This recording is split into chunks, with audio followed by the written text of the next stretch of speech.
Mga kapatid na nananampalataya sa Allah, mababanggit natin sa ngayon mga kapatid ay bilang pangbungad ng ating paksa ang isang talata sa banal na Quran.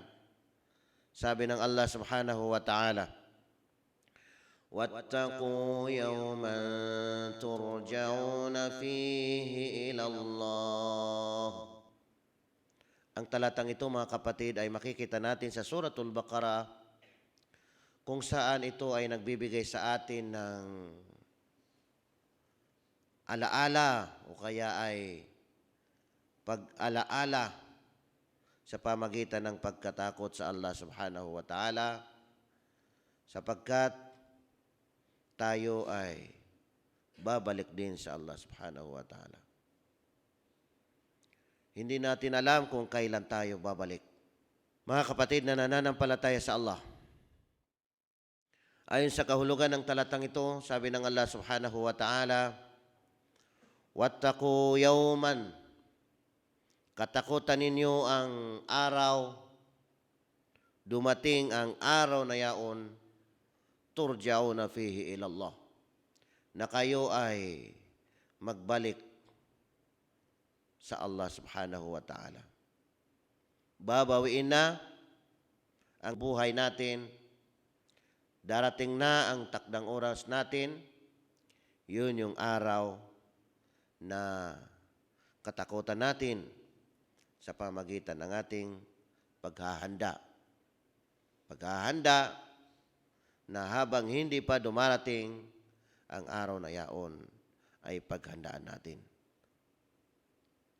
Si Omar bin al-Khattab, kalugdan siya ng Allah subhanahu wa ta'ala. Mayroong isang lalaki na dumating sa kanya. Dakhala rajulun ala amiril mu'minin Umar bin al-Khattab radiyallahu anhu wa huwa yamdahuhu ay hadha ar-rajul yamdahu amiral mu'minin Umar bin al-Khattab. Dumating o pumasok ang isang lalaki kay Umar bin al-Khattab na pinuno ng mga nananampalataya. Ano ang ginagawa ng lalaking ito? Pinupuri niya si Umar bin al-Khattab. Pinupuri niya, maajmalaka. Higit kang napakagandang tao. Ma'a'zamaka. Higit kang napakadakila. Ma'a'zama nurak. Higit na napakadakila, napakainam ang iyong liwanag. Kung ano-ano na ang kanyang mga sinasabi na pagpupuri sa pinuno ng mga nananampalataya na si Umar bin al-Khattab. Pinakinggan ni Umar bin al-Khattab hanggang sa hinintay niya na matapos magsalita ang lalaking ito. Nang makatapos na magsalita, sinabi ni Umar bin al-Khattab, "Afaragta min kalamika hadha?" Tapos ka na ba magsalita? Wala ka na bang sasabihin pa? Sabi ng lalaking ito, "Kala, naam ya amiral mu'minin." Opo, o pinuno ng mga nananampalataya. Ano ang sinabi ni Umar bin al-Khattab, kalugdan siya ng Allah? Qala inna hadzal jasad alladhi tamdahuhu law zurtahu ba'da thalathati ayamin min dafnihi lawallaita firaran wa lamuli'ta ru'ban. Tingnan ninyo mga kapatid na nananampalataya sa Allah.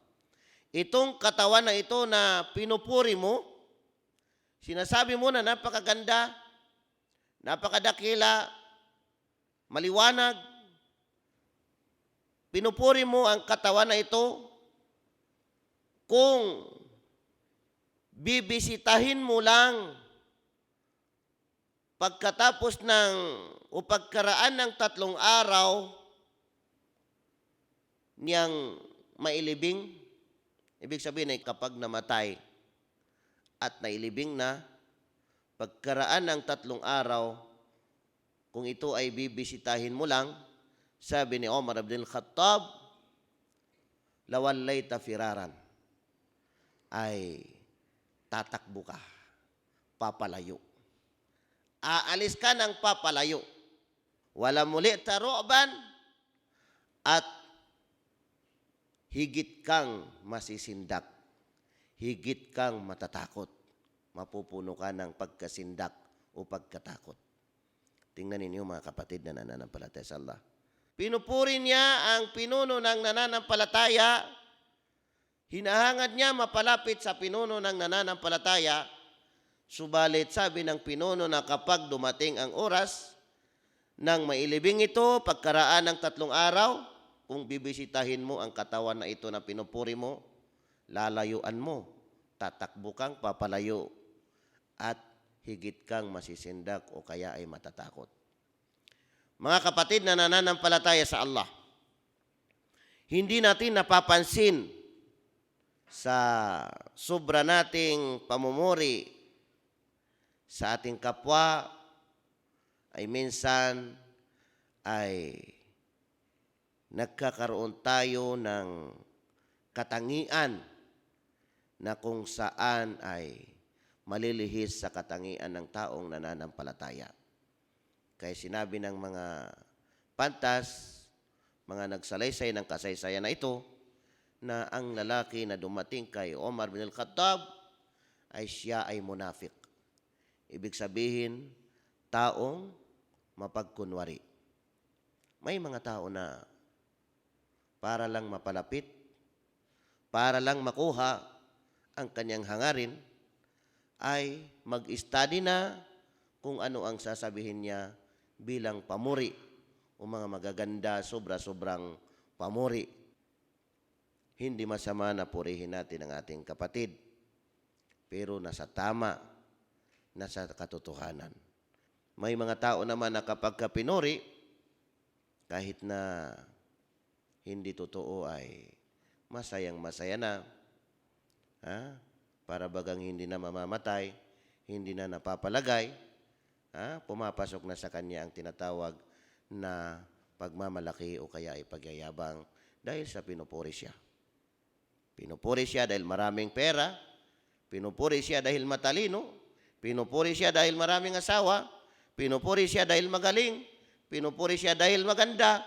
Yun, pumapasok ang tinatawag na pagmamalaki, pagyayabang, o anumang mga bagay na kung saan ay maiiba mo ang sarili mo sa mga tao. Ayon sa sinabi ni Omar bin al-Khattab, man tawada alillahi, rafa'allahu hikmatahu. Ang sinumang tao na magpapakumbaba para sa Allah, itataas ng Allah subhanahu wa ta'ala ang kanyang karunungan. Kaya mga kapatid na nananampalataya sa Allah, magbalik loob tayo sa Allah subhanahu wa ta'ala, sikapin natin na baguhin natin ang ating mga kaugalian, ang ating kung sakali, mga masasamang mga gawain, mga hindi sumasang-ayon sa Islam, na baguhin natin ito na kung saan ay itutuwid natin sang-ayon sa pananampalatayang Islam. Sabi ng Allah subhanahu wa ta'ala sa banal na Quran, wa anibu ila rabbikum wa aslimu lahu min qabli an ya'tiyakumul azab thumma la tunsarun. Napakalinaw ang talatang ito mga kapatid na nananampalataya sa Allah. Sabi ng Allah subhanahu wa ta'ala, wa anibu ila rabbikum, at kayo ay magbaling sa inyong Panginoon. Kayo ay magbalik o magbalik loob sa inyong Panginoon. Wa aslimu lahu, at kayo ay sumuko sa Kanya, sumurinder sa Kanya, magpasakop sa Kanya. Kasi alam natin na ang Islam ay ang pagpapasakop sa kaisa ng Allah subhanahu wa ta'ala. Min qabli ayatiyakumul azab, thumma la tunsarun. Bago dumating sa inyo ang kaparusahan. Kapag hindi tayo magbalik loob, Kapag hindi tayo magbaling sa Allah, kapag hindi tayo sumuko sa Allah, kapag hindi tayo magpasakop sa Allah, gagawin natin ang nafsu hawa, yung sariling kagustuhan natin, lalabag tayo sa kautusan ng Allah subhanahu wa ta'ala, tayo ay mapaparusahan. Kaya tayo ay magbalik sa Allah, pinagutusan tayo ng Allah na magbalik loob, magbalik sa Kanya, at tayo ay magpapasakop o kaya ay sumurinder sa Kanya, sumuko sa Kanya.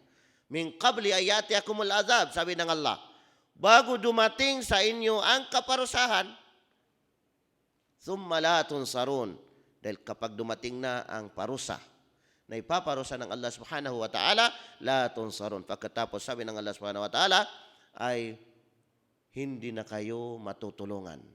Wala nang makakatulong sa inyo.